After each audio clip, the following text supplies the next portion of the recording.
여호와께 지금 돌아오라라는 제목으로 오늘 말씀을 함께 상고하겠습니다. 우리 추석들 잘 보내고 계셨죠? 다시 한번 인사하십시다. 하나님이 당신을 사랑하십니다.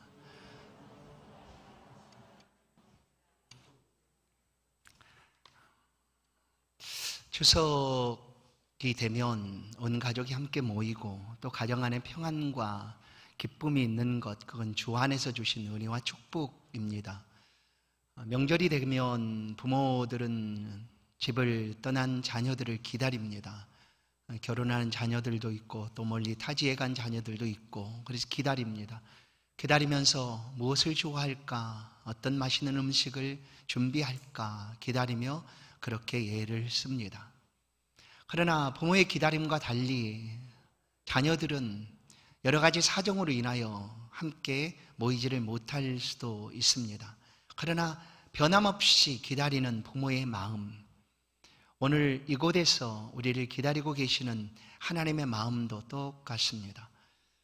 누가복음 15장을 보면 집을 떠난 탕자의 이야기가 기록이 됩니다. 이에 일어나서 아버지께로 돌아가니라. 아직도 거리가 먼데 아버지가 그를 보고 측은히 여겨 달려가 목을 안고 입을 맞추니.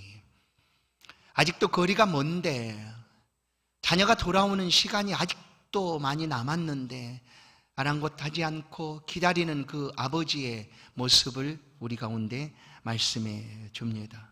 집을 떠난 자녀가 아버지 집을 그리워하고 돌아오는 그 순간 맞아주고자 하는 그 아버지의 마음이죠. 아직도 거리가 먼데, 거리가 멀든지 시간이 오래 걸리든지 아무런 상관이 없습니다. 그저 기다리시는 것이 아버지의 마음입니다. 오늘 이곳에서 우리를 기다리고 계시는 하나님, 35년 동안 변함없이 한결같이 하나님의 백성들의 예배를 받으시고 기다려주신 하나님께서 오늘 우리 예배를 받아주시는 줄로 믿습니다. 35년뿐 아니라 앞으로도 우리 함께 하시고 또 우리 예배 가운데 임재하셔서 영광을 받으실 하나님 앞에 오늘 이 기념주일 아침에 하나님 감사합니다, 너무나 고맙습니다, 영광을 돌립니다 하는 마음으로 영광의 박수를 하나님 앞에 올리겠습니다. 하나님 감사합니다. 우리 예배를 하나님은 참 기뻐하십니다. 명절이 되어서 보득불 참여할 수는 없지만 있는 곳에서 지금도 비대면으로 함께 하시는 성도 여러분, 그곳에서 드리는 예배도 하나님이 받아주시는 줄로 믿습니다. 오늘 우리가 함께 듣게 될 말씀은 요엘서입니다. 요엘 선지자는 여호와는 하나님이시다라는 그런 뜻을 가지고 있습니다. 부두엘의 아들 요엘, 그러나 그의 가문은 그렇게 뛰어난 가문은 아니었을지라도 요엘은 하나님께서 그에게 주신 하나님의 말씀을 가감없이 모든 대상에게, 농부들에게, 또한 제사장들에게, 또한 당시 유대 지도자들에게 하나님의 말씀을 가감없이 외쳤던 선지자였습니다. 이 요엘 선지자가 아주 특별한 이유 중에 하나는 구약의 모든 선지자들 중에 가장 먼저 이 문서 선교를 한 선지자입니다. 그가 바로 요엘 선지자이죠.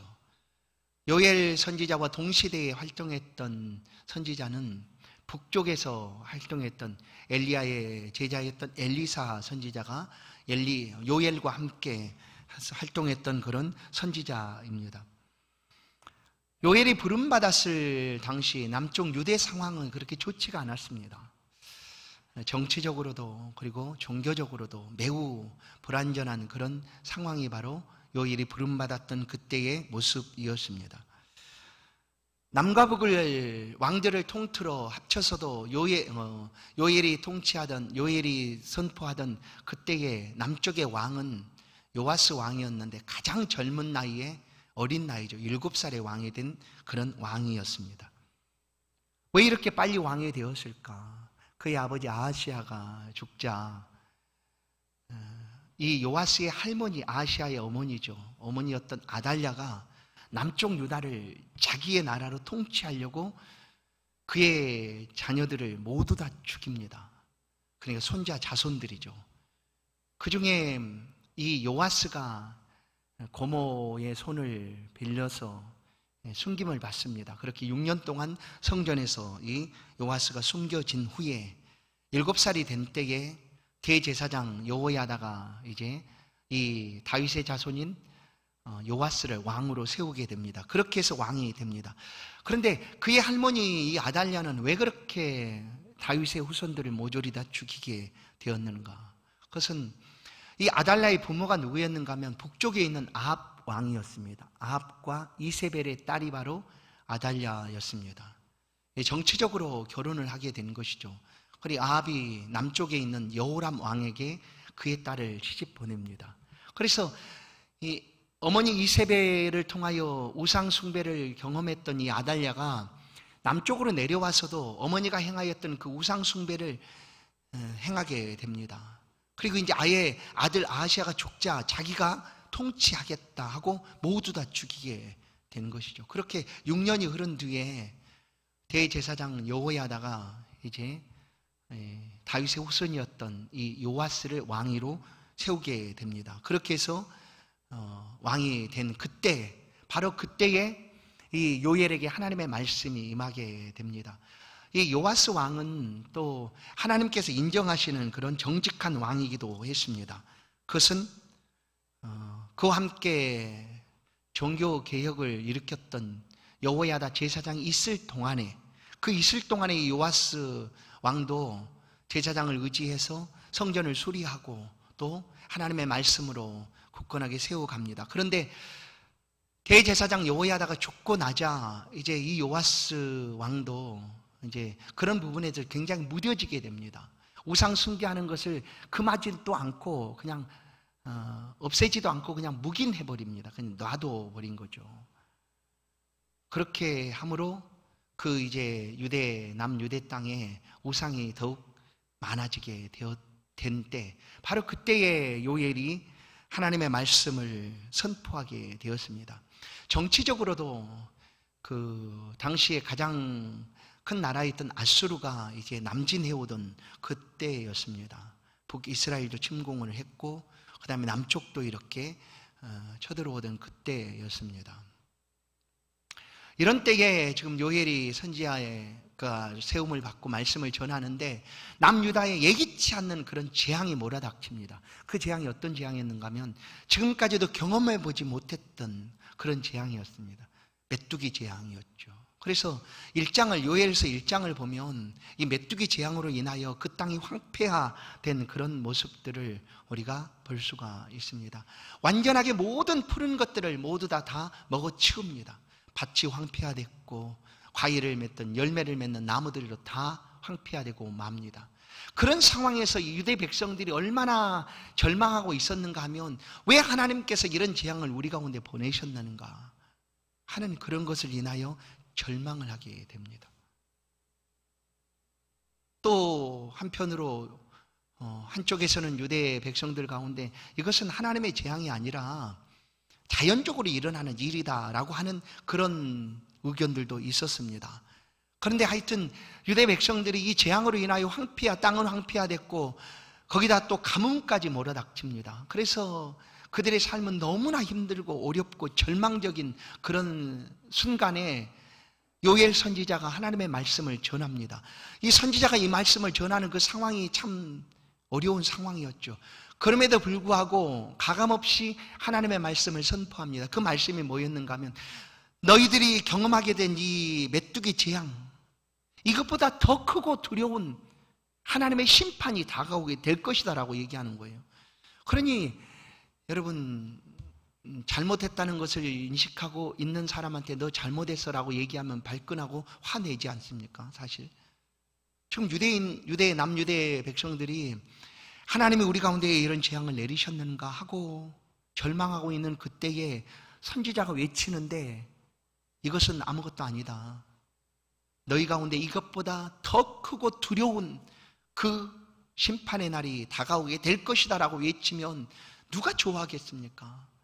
그래, 요엘 선지자 외침도 사실 그 자신도 힘들었지만 그 메시지를 듣고 있는 유다 백성들도 많이 힘들었습니다. 그래서 선지자의 말씀을 배척하기도 하고 듣지 않으려고도 했습니다. 그러나 하나님께서는 이 요엘 선지자를 통하여 그 시대에 몰아닥친 그 재앙은 하나님께서 그 백성들에게 내린 재앙이고 이것보다 더 큰 재앙이 다가오고 있다라는 것을 분명하게 선포하게 합니다. 그러나 그것으로만 끝나는 것이 아니라 비록 3장으로 되어 있는 아주 짧은 말씀이지만 요엘 선지자는 이 하나님의 심판에 대해서 예침과 동시에 그래도 너희들이 지금 여호와께 돌아오면 하나님께서는 뜻을 돌이키사 너희에게 구원과 회복을 주실 것이다 하는 소망의 메시지도 선포하고 있습니다. 오늘 이 메시지의 말씀이 요엘 선지자가 그 백성들에게 전하고 있는 말씀이었다. 오늘 우리에게도 이 말씀은 동일합니다. 요엘 선지자는 가장 최초로 이 글을 써서 전했던 선지자이기도 하고 요엘서를 통하여 여호와의 날, 곧 심판의 날이라는 표현이 가장 먼저 등장을 하기도 합니다. 사실 이 여호와의 날, 그들 가운데 예치고 있는 선지자의 말씀은 지금 메뚜기 재앙과 비교할 수 없는 그런 엄청난 재앙이 다가오게 될 것이다 하는 메시지였습니다. 그것은 1차적으로는 북이스라엘 멸망이기도 했고 또한 남유다의 멸망이기도 했고 궁극적으로는 이 온 인류가 멸망하고 하게 되는 그 마지막 심판의 날을 요엘 선지자가 말씀하고 있는 것이다 라고 우리는 볼 수가 있습니다. 그러면 이런 크고 두려운 심판의 날이 도래하게 될 것인데 그때 어떻게 해야 되는가가 요엘 선지자의 외침이었어요. 그 날을 어떻게 준비해야 되는가, 그 날을 대비할 수가 있다. 어떻게? 결론적으로는 하나님께 돌아오는 것으로 그 날을 대비할 수가 있다라고 얘기합니다. 하나님께 돌아와라.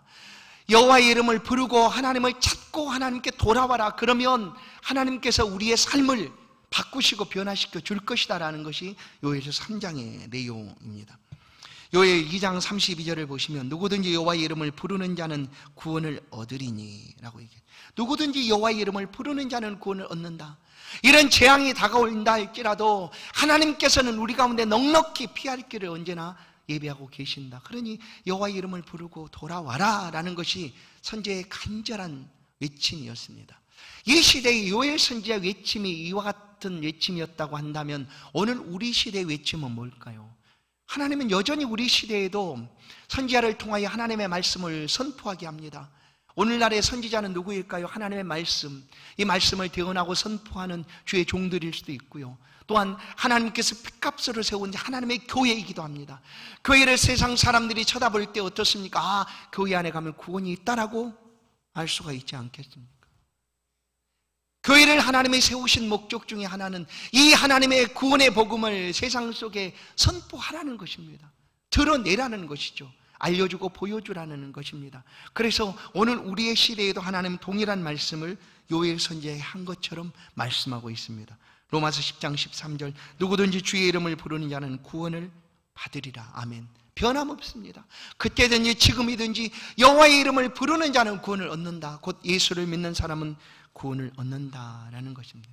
여호와를 찾으라, 그의 이름을 부르라, 그리고 하나님께 돌아오라. 그것만이 우리가 살 길이다라고 그 절망 중에 있는 유다 백성들을 향하여 외치고 선포합니다. 참 힘들었겠죠. 그렇지 않습니까? 그 절망에 빠져 낙심하고 있는 그 백성들을 향하여 앞으로 이보다 더 큰 두려운 여호와의 날이 도래하게 될 것인데 이렇게 있어서는 안 되니 돌아와라 라고 외친다는 것이 쉽겠습니까? 쉬운 일이 아니에요.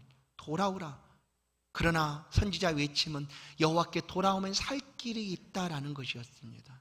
이제 좀 더 구체적으로 이 요엘 선지자는 그러면 그 날에 우리가 어떻게 해야 되는가? 결론적으로는 회개하라는 것이죠.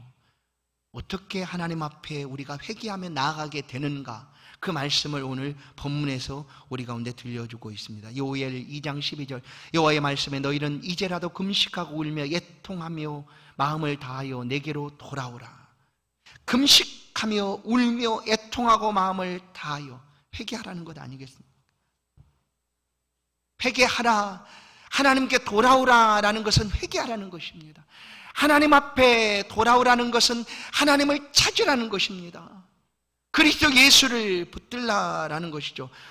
베드로전서 4장 7절도 만물의 마지막에 가까웠으니 그러므로 너희는 정신을 차리고 근신하여 기도하라. 우리가 하나님 앞에 돌아가기 위해서는 반드시 이런 과정들이 필요합니다. 깨워서 기도해야 되는 거죠.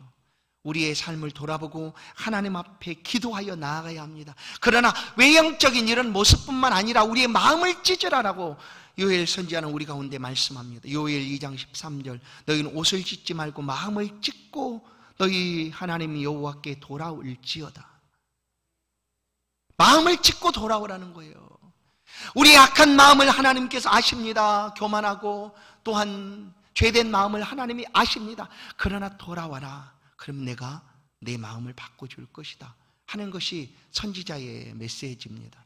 외형적인 회개의 모습이 우리 가운데 분명히 있습니다.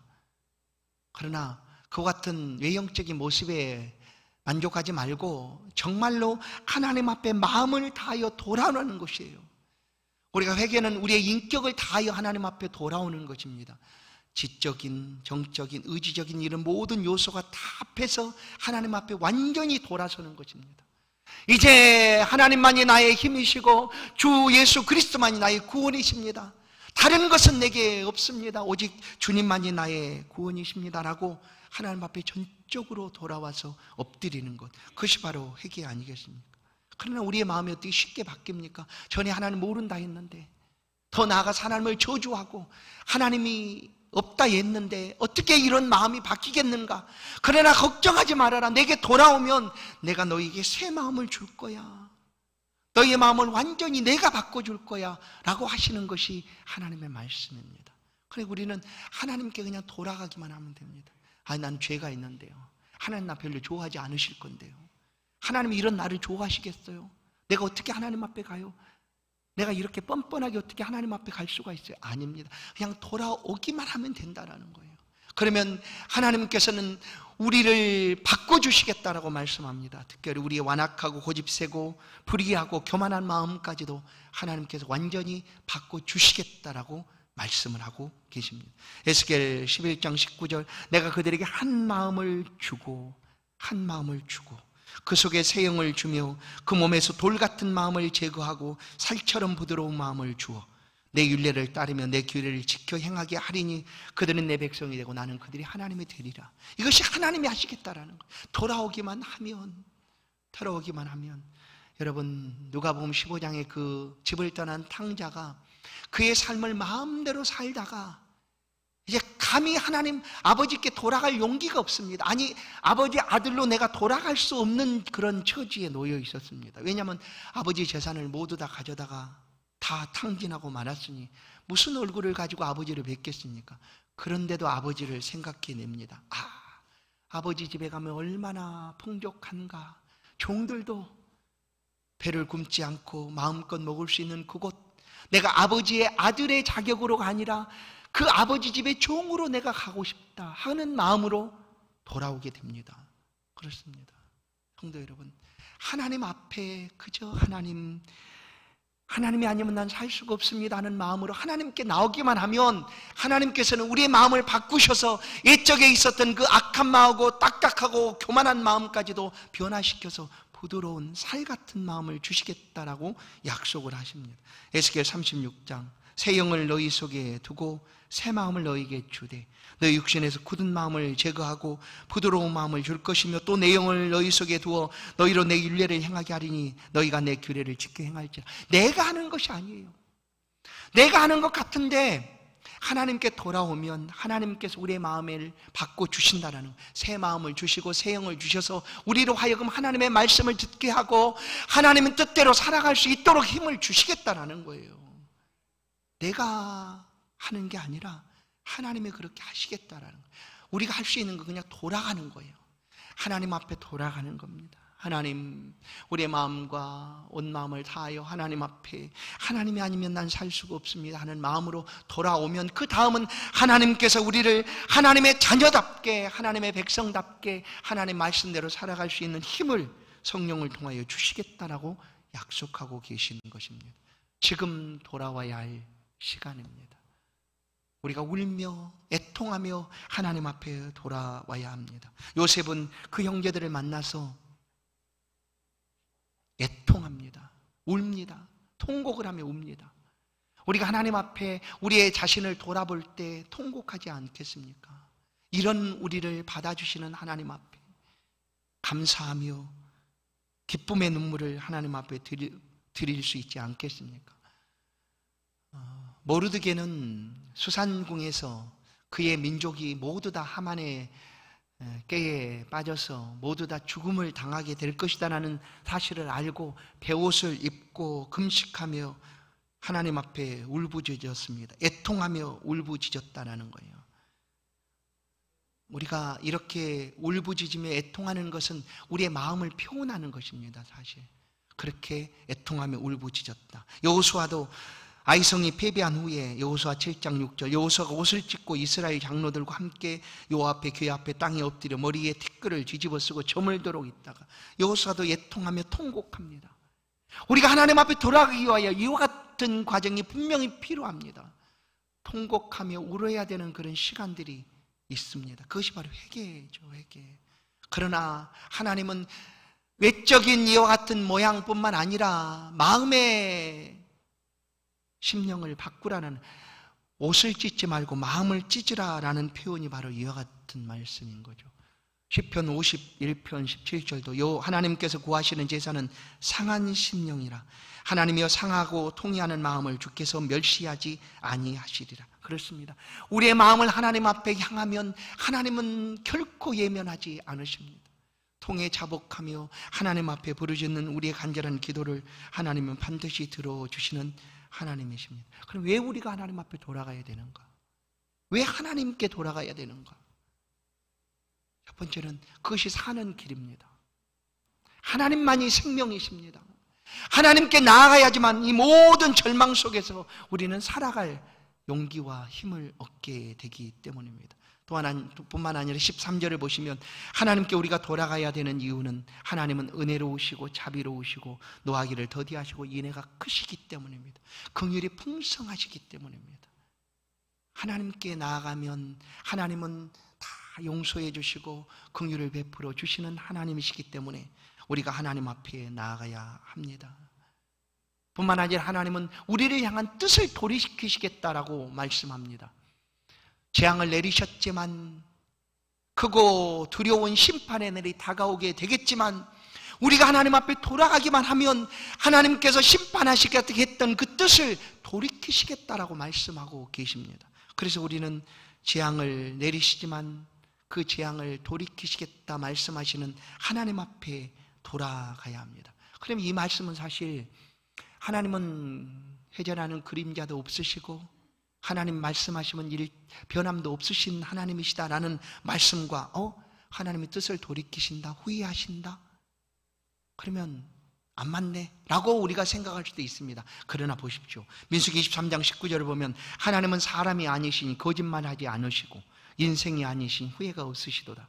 어찌 그 말씀하신 바를 행하지 않으시며 하신 말씀을 실행하지 않으시랴. 그러면 뜻을 돌이킬 수가 없다는 거 아니겠습니까? 하나님이 어떻게 그 하나님이 말씀하신 하나님께서 뜻을 바꾸시겠는가? 그러나 하나님이 지금 뜻을 돌이키시겠다라고 말씀하고 계십니다. 하나님의 거룩하심과 공의로우심은 절대 변함이 없습니다. 그러나 우리를 향한 하나님은 긍휼과 자비를 무한히 가지고 계시고 우리가 돌아오기만 하면 그 은혜로우시고 자비로우시고 인애가 풍성하신 하나님이 우리 가운데 긍휼을 베푸셔서 우리의 삶을 바꾸시고 변화시켜 주시겠다라는 거예요. 황폐하고 무너진 땅을 하나님이 회복시키시고 열매가 없는 나무들을 다시금 열매가 풍성하도록 바꿔주시겠다라는 거예요. 성도 여러분, 하나님만이 이것을 하실 수 있습니다. 그래서 우리는 하나님께 돌아와야 합니다. 요엘 선지자는 이 메시지를 메뚜기 재앙으로 절망하고 힘들어하고 있는 그 백성들에게 선포합니다. 그러나 지금 돌아오면 우리 앞에 놓여있는 이 모든 재앙에서 하나님께서 우리를 긍휼히 보시고 은혜 베푸실 뿐만 아니라 하나님께서 말씀하신 그 뜻을 돌이키실 것이다 라는 것이 선지자의 메시지입니다. 여러분, 우리 사람은 죄로 인하여 사망 가운데 속해 있고 죽을 수밖에 없습니다. 아니, 죽는다는 것은 기정사실입니다. 거기서 벗어날 방법이 없습니다. 그러나 하나님께서 그 아들을 우리 가운데 보내시고 핏값으로 우리를 사심으로 그 아들을 믿는 모든 자들에게 영생을 주시겠다라고 약속을 하신 것이죠. 주 예수를 믿으라, 그리하면 너와 내 집이 구원을 얻는다. 누구든지 주의 이름을 부르는 자는 구원을 얻으리라 라는 하나님의 말씀이 있습니다. 이 요엘 선지자의 이 외침은 오늘 성령시대라고 말하고 있는 이 시대에 모든 성도들의 심령 속에 하나님의 약속하심이 그대로 이루어진 놀라운 말씀이기도 합니다. 사도행전 2장을 보면 예수님이 승천하신 이후에 제자들은 말씀을 따라서 마가다락방에 모였습니다. 간절히 기도했습니다. 그리고 이로부터 임하는 하나님의 성령을 기다렸습니다. 마침 하나님의 성령께서 그들 가운데 임하였습니다. 그래서 제자들 120명이나 되는 제자들은 그 시간 동시에 함께 서서 예수 그리스도의 복음을 외치게 됩니다. 히브리어로가 아니라 각 모든 나라들의 언어로. 그래서 오순절을 맞이하여 모였던, 흩어져 있던 유대인들이 각 나라, 자기들이 속해 있는 나라들의 언어로 예수 그리스도의 복음을 듣게 되었습니다.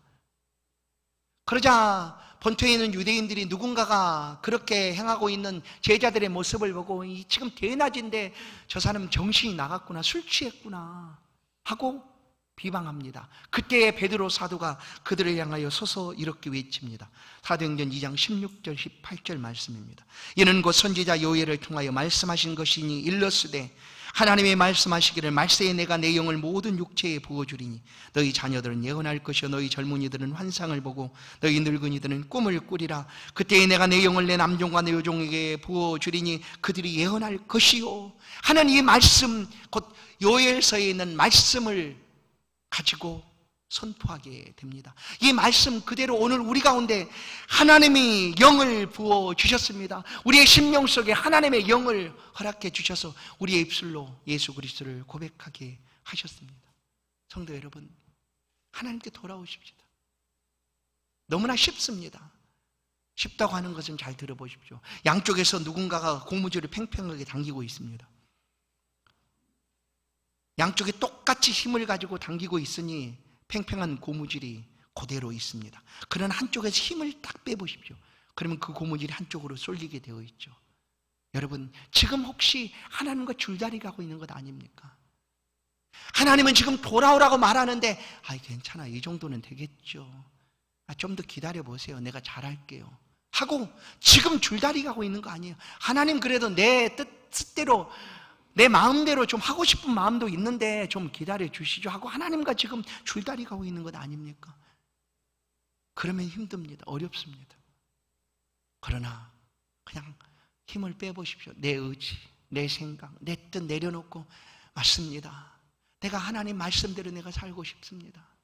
하나님의 뜻을 따라 내가 살아가고 싶습니다 라고 하나님 앞에 고백하고 내 힘을 그냥 빼보십시오. 그러면 고무줄이 딸려가듯 어느 순간 하나님께 가까이 나아가게 될 줄로 믿습니다. 하나님께는 우리 가운데 아직 주시지 않는 복이 너무나 많습니다. 그 복을 우리가 어떻게 우리의 것으로 누릴 수가 있을까? 그것은 우리의 마음을 열고 하나님 앞에 나아가는 것입니다. 하나님, 내가 하나님 말씀 그대로 순종하고 살아가겠습니다. 하나님만이 나의 힘이시고 이 요엘 선지자의 그 이름 뜻 그대로 여호와는 하나님이시다. 맞습니다. 하나님만이 나의 하나님이십니다라고 고백하고 나아가면 하나님께서 성도들의 삶에 찾아오셔서 은혜를 베풀어 주실 것입니다. 보십시오. 누가복음 15장, 그 아버지는 돌아온 아들을 끌어안고 입 맞추고 살찐 송아지를 잡아라, 그의 손가락에 가락지를 끼워주고 잔치를 베풀하고 있지 않습니까? 우리가 하나님 앞에 우리의 마음을 찢고 돌아가기만 하면 하나님은 지금 보이지 않지만 천상에서 천군 천사들과 함께 잔치를 베풀하실 것입니다. 성도 여러분, 그 완악한 마음을 하나님 앞에 내어놓고 하나님 앞에 돌아가십시다. 하나님, 나의 힘이신 나의 하나님, 내가 하나님 말씀에 순종합니다. 내가 마음을 찢고 하나님 앞에 나아가오니 성령을 보내주시고 성령을 따라 살아갈 수 있는 힘을 허락해 주옵소서라고 통해 자복하며 엎드리십시다. 그러면 성도들이 살아가는 그 믿음의 삶에 하나님의 풍성한 은혜가 임하게 될 줄로 믿습니다. 오늘 말씀을 듣는 저와 여러분의 삶에 하나님께서 새 마음을 주시고 새 영을 부어주셔서 하나님의 자녀다움의 삶을 살아갈 수 있도록 반드시 붙들어 주실 줄로 믿습니다. 이 믿음으로 승리하시는 저와 여러분의 생애가 되기를 간절히 소원합니다. 하나님 감사합니다. 명절 모든 가족들이 함께 모이는 참으로 축복된 날, 또한 우리를 기다리시는 하나님 앞에 우리가 있는 곳에서 또한 이 현장에서 하나님을 예배하며 영광을 돌립니다. 우리의 마음을 받아 주옵소서. 우리 일평생 주를 의지하게 하시고 단 한순간 우리를 놓치지 않고 지키시는 하나님 앞에 우리 또한 온 마음 다하여 예배하며 섬기오니 우리의 삶에 복을 허락하여 주옵소서. 우리의 일평생 동안 하나님과 함께하는 복된 생애를 살아갈 수 있도록 우리의 걸음걸음 살아가는 모든 삶의 환경 속에서 지키시고 인도하여 주옵소서. 하나님 감사합니다. 예수 그리스도의 이름으로 기도하옵나이다. 아멘. 찬송 384장입니다. 귀한 예물을